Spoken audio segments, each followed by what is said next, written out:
नमस्कार। शनिबारे बसाइँको एउटा फरक प्रसङ्ग लिएर आएको छु। पक्कै पनि यसमा तपाईँहरूले हौसला दिनुभयो भने अर्को शनिबारे बसाइ बस्ने प्रेरणा मलाई मिल्नेछ भन्ने अपेक्षा राखेको छु।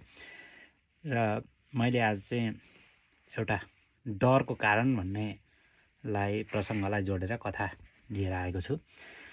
एउटा ठुलो आश्रममा एकजना प्रखर विद्वान गुरु बस्नुहुन्थ्यो र उहाँ अत्यन्तै प्रखर हुनुहुन्थ्यो। उहाँको प्रवचनमा धेरै मान्छेहरू लट्ठ हुने गर्थे र उहाँ गुरु चाहिँ एक दिन त्यो आश्रमबाट अर्कै आश्रममा जानुपर्ने भयो, जुन आश्रम चाहिँ निकै टाढा र जङ्गलको बाटो, टाढाको यात्रा गर्नुपर्ने थियो र सोही क्रममा उहाँले एकजना शिष्यलाई लिएर त्यो आश्रमबाट प्रस्थान गर्नुभयो र बाटामा जाँदाखेरि उहाँ कोही मान्छे देख्दा पनि डराउने अनि अलिकति शङ्कालु भावले हेर्ने, अगाडि पछाडि हेरिरहने अनि कतै यो बाटोमा चोर त लाग्दैनन् जस्ता प्रश्नहरू शिष्यसँग गर्नुहुन्थ्यो। जङ्गलको बाटो पनि लामै थियो।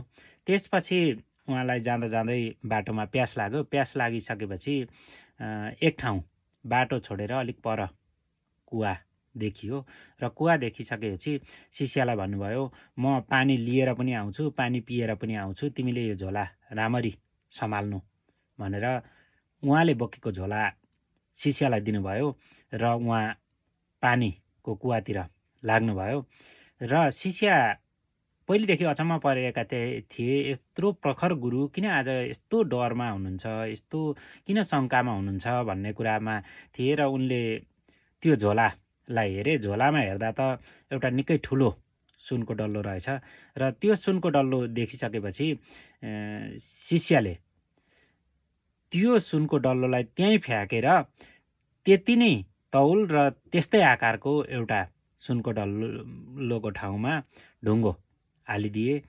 अनि त्यसपछि गुरु पानी लिएर पानी पिएर आउनुभयो र झोला सम्हाल्नुभयो। उहाँले झोला बाहिरैबाट छाम्नुभयो। त्यसपछि उहाँ पुनः दुवैजना बाटो लागे। बाटोमा पनि उहाँ उही भावमा उसरी नै मान्छेसँग शङ्का गर्ने, अघि पछि हेर्ने, कतै चोर त लाग्दैन भन्ने बेला बेला प्रश्न गर्ने जस्तो मनस्थितिमा हुनुहुन्थ्यो र जाँदा जाँदै रात पर्यो। एउटा पार्टीमा बास बस्ने हुनुभयो र बास बसिसकेपछि गुरुले फेरि शिष्यलाई उही प्रश्न दोहोऱ्याउनु भयो, कतै यहाँ चोर त लाग्दैन? त्यसपछि शिष्यले मुस्कुराउँदै भन्नुभयो, यसमा कुनै तपाईँले चिन्ता गरिरहनु पर्ने आवश्यक छैन। तपाईँको डरको कारण मैले पत्ता लगाइसकेको छु।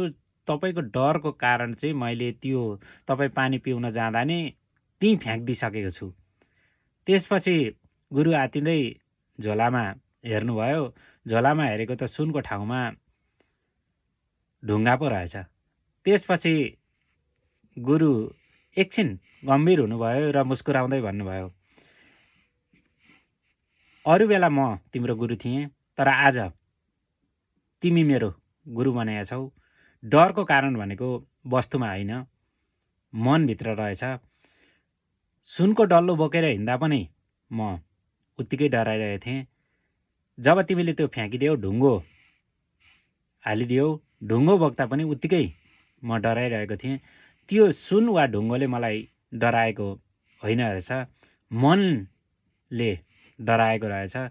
त्यसैले तिमी चाहिँ आज मेरो यो कुराको लागि गुरु बनेका छौ। यसको लागि म धन्यवाद दिन्छु र यदि यो सुनकै डल्लो थियो भनेदेखि आजको रात मात्र होइन, कयौँ रातसम्म मेरो निन्द्रा हराम हुने थियो। यसको सुरक्षा यो हराउँछ कि भन्नको लागि। तर आज तिमीले मेरो डरको कारण पनि हटाइदियौ र डर लाग्ने कारण पनि पत्ता लगाइदियौ। यसको लागि धन्यवाद भनेर उहाँले भन्नुभएछ। र हाम्रो कतिपय जीवनमा डर, रिस, यी विभिन्न कुराहरू, रोगहरू पैदा हुनमा हाम्रो त्यो वस्तुले भन्दा पनि मनले चाहिँ महत्त्वपूर्ण भूमिका खेलेको हुन्छ र हाम्रो मनमा राम्रो सकारात्मक विचार उत्पन्न भयो भनेदेखि हामीलाई रोग रिस डर पनि कम उत्पन्न हुन्छ र यही शरीरमा नकारात्मक किसिमका भावनाहरू उत्पन्न भयो भनेदेखि हाम्रो शरीरलाई विभिन्न हानि हुने कुराहरू यही शरीरभित्रै छ भन्ने कुराको मैले यो कथा मार्फत भन्न चाहे। हस्, धन्यवाद।